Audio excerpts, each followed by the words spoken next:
নমস্কার, শুভ দীপাবলি। দীপাবলি বলে কথা, তো ঘরটর আমি ভালো করে সকালবেলা পরিষ্কার করে নিয়েছিলাম। তো আজকে রান্নার মধ্যে বেশি কিচ্ছু না, লাউ দিয়ে আলু দিয়ে সয়াবিন তরকারি আর লাউয়ের ডাল করেছিলাম। আর কালকে ছিল একটু ইলিশ মাছ, সেটাই একটু সেদ্ধ করে নিয়েছি। ইলিশ মাছ রাত্রেবেলা আর আমরা খাইনি, সকালে যেটা খেয়েছিলাম সেটাই। তো আমি লাউটা সম্বাস দিয়ে নিয়েছি। তার মধ্যে দেখি সোম চলে এসছে, ও ভাইয়ের সাথে ও গিয়েছিল ঠাকুরের জন্য একটু মিষ্টি আনতে। তো পুজো টুজো দিয়ে সন্ধেবেলা তো সোম একদম রেডি ওর ভাইয়ের সাথে পুজো দেখতে যাবে বলে। আর আমি আর আমার শাশুড়ি একটু প্রদীপ জ্বালিয়ে নিয়েছি তুলসী তলায়। আর তারপর আমরা বাড়িতে একটু মোমবাতি জ্বালিয়ে নিয়েছি। আমরা আর আমাদের বাড়ির নেবাররা মিলিয়ে আমরা সবাই বাজি ফুটিয়েছিলাম, ভালোই লেগেছিল। তো এটা আমাদের পাড়ার পুজো হচ্ছে।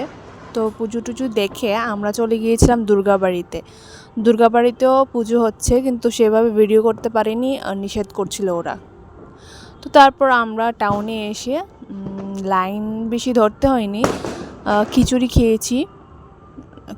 টিচুড়ি খেয়ে আমরা বাড়িতে চলে এসেছিলাম। বাড়িতে এসে আর কি একটা মুভি দেখছিলাম। আজকে এতটুকুই। ভালো লাগলে ভিডিওটা প্লিজ সাবস্ক্রাইব করে দেবেন, আমার পাশে থাকবেন। টাটা।